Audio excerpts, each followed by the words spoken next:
अगर वो अंतर धर्म के हैं, डिफरेंस धर्म के व्यक्ति हैं और वो लिविंग में रह रहे हैं, लिविंग रिलेशनशिप में रह रहे हैं, शादीशुदा जीवन या शादीशुदा पति पत्नी के जैसा जीवन यापन कर रहे हैं, तो वो शादी कर सकते हैं। कहने का मतलब ये कि लिविंग रिलेशनशिप में रहने वाले व्यक्तियों के लिए ये बहुत ही अच्छा फैसला है, बहुत ही अच्छा जजमेंट है। और आपको बताएंगे, अगर यह जजमेंट आपको चाहिए होगा तो स्क्रीन पर चल रहे नंबर पर फ़ोन करके जानकारी ले सकते हैं।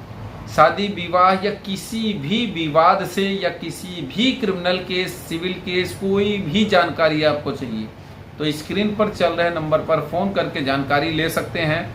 और साथ ही साथ कमेंट बॉक्स में कमेंट करके भी आप अपने सवालों के जवाब ले सकते हैं या फिर स्क्रीन पर चल रहे नंबर पर व्हाट्सएप पे जानकारी ले सकते हैं, जजमेंट प्राप्त कर सकते हैं। सबसे पहले तो आपको बताएंगे इस केस के बारे में कि यह क्या केस है, क्या केस का नंबर है, क्या इसकी डिटेल है, इसके बारे में समझिए। सबसे पहला तो आप समझिए, ये 14/5/2024 यानी कि आज से 15 दिन पहले का ये दमदार जजमेंट आया माननीय इलाहाबाद हाई कोर्ट का ये दमदार जजमेंट है। माननीय न्यायमूर्ति ज्योत्सना शर्मा जी का ये ऑर्डर है 14/5/2024। ये रीट सी नंबर 10,862 सन 24 Shrimati Sunita Rani alias Sunita and others versus state of UP and 3 others, ये पार्टी नेम है। कहने का मतलब ये, इस जजमेंट में माननीय इलाहाबाद हाई कोर्ट ने क्या कहा इसके बारे में आज हम आपको बताएंगे। साथ ही साथ ये जजमेंट इसलिए बहुत ही इम्पोर्टेंट है क्योंकि बिना धर्म परिवर्तन के हो सकती है शादी। कहने का मतलब ये कि आपको धर्म परिवर्तन करने की ज़रूरत नहीं है, कोई धर्म परिवर्तन करने की ज़रूरत नहीं है। इलाहाबाद हाई कोर्ट ने ये कहा कि स्पेशल मैरिज एक्ट के तहत बिना धर्म परिवर्तन किए बगैर आप शादी कर सकते हैं, अंतर धार्मिक विवाह मान्य है। कोर्ट ने लिव इन रिलेशनशिप में रह रहे जोड़े को विवाह करने की अनुमति भी दी और साथ ही साथ पुलिस को उनकी सुरक्षा प्रदान करने का डायरेक्शन भी दिया। कहने का मतलब ये कि लिविंग रिलेशनशिप में रहने वाले जोड़े को शादी करने की अनुमति दी और शादी करने के साथ साथ पुलिस को भी ये डायरेक्शन दिया कि इनकी सुरक्षा का ध्यान रखा जाना चाहिए।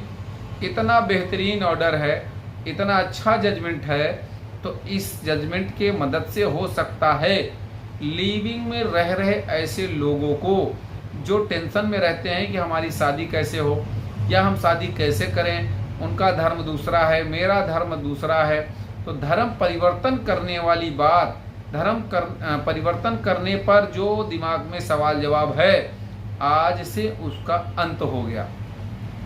और बताएंगे कि माननीय इलाहाबाद हाई कोर्ट ने क्या कहा। माननीय इलाहाबाद हाई कोर्ट ने साथ ही साथ ये भी कहा कि नेक्स्ट डेट पे जो जुलाई में डेट दी गई है उसमें कोर्ट मैरिज का document evidence supplementary affidavit file करके लगाया जाए, दिया जाए कोर्ट को। कहने का मतलब ये कि आराम से आप शादी विवाह जाओ करो और उसके सारे समस्त कागजात, वैलिड कागजात आप माननीय कोर्ट को दो। तो कहने का मतलब ये कि ये लिविंग रिलेशनशिप पर बहुत ही अच्छा जजमेंट है माननीय इलाहाबाद हाई कोर्ट ने जो दिया।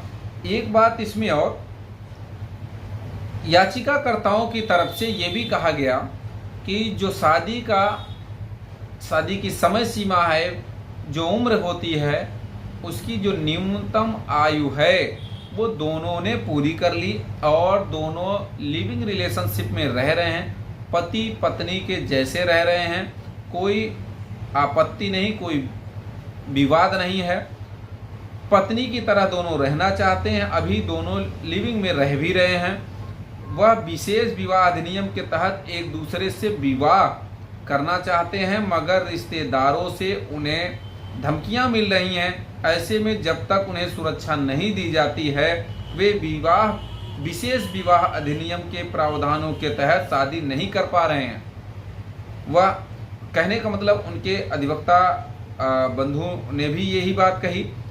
ऐसी शादी यानी कि जो उन्होंने समझौते के तहत शादी की है, ऐसी शादी माननीय न्यायालय के हिसाब से, माननीय न्यायालय की नज़र में मान्य नहीं। जैसे कि आपने देखा होगा इकरारनामे के तहत नोटरी एफिडेविट पर शादी कर लेते हैं लोग, मान्य नहीं। लेकिन अगर वो कोर्ट चाहे तो आप आगे से सुरक्षा भी ले सकते हैं, उसी के आधार पर आगे शादी की अनुमति, जैसे कि इस जजमेंट में मिल गई, अनुमति मिल गई, आराम से शादी भी हो गई, प्रोटेक्शन भी मिल गया, पुलिस सुरक्षा भी मिल गई, तो यानी कि सोने पे सुहागा हो गया।